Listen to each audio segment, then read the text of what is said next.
গেল জুনে বিনা উস্কানিতে ইরানের বিরুদ্ধে পারমাণবিক অস্ত্র তৈরির অভিযোগ এনে ব্যাপক হামলা চালায় ইসরায়েল। এই হামলার পর তেল আবিবে পাল্টা হামলা চালায় ইরান। এতে দেশ দুটি 12 দিনের যুদ্ধে জড়িয়ে পড়ে। আর এই যুদ্ধে তেল আবিবে ঝাঁকে ঝাঁকে ক্ষেপণাস্ত্র হামলা চালায় তেহরান। ফলে ইসরায়েলের আকাশ প্রতিরক্ষা ভেঙে পড়ে এবং গুরুত্বপূর্ণ স্থাপনা ইরানের ক্ষেপণাস্ত্রগুলো আঘাত হানে। এক পর্যায়ে ইরানের কাছে ইসরায়েলকে পর্যদুস্ত হতে দেখে এগিয়ে আসে যুক্তরাষ্ট্র, ঘোষণা দেয় যুদ্ধবিরতির। এই যুদ্ধের পর থেকেই মধ্যপ্রাচ্যে চাপা উত্তেজনা চলছে।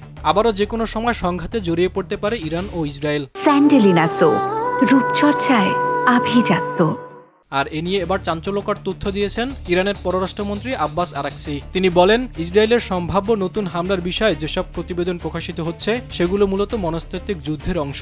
তবে ইরান সংঘাতের সম্ভাবনাকে অবহেলা করছে না। তিনি আরও বলেন, ইরান সম্পূর্ণ প্রস্তুত। তাদের সশস্ত্র বাহিনী ও জনগণ যে কোনো পরিস্থিতিতে দেশ রক্ষায় প্রস্তুত। আরাকচি বলেন, আমরা যুদ্ধ চাই না, উত্তেজনাকর পরিস্থিতি কূটনীতির মাধ্যমে সমাধান করতে চাই। বোমা বর্ষণের মাধ্যমে আপনি ভবন ও যন্ত্রপাতি ধ্বংস করতে পারেন, কিন্তু প্রযুক্তিকে সামরিক হামলায় ধ্বংস করা যায় না, আর মানুষের মন থেকে জ্ঞান মুছে ফেলা যায় না।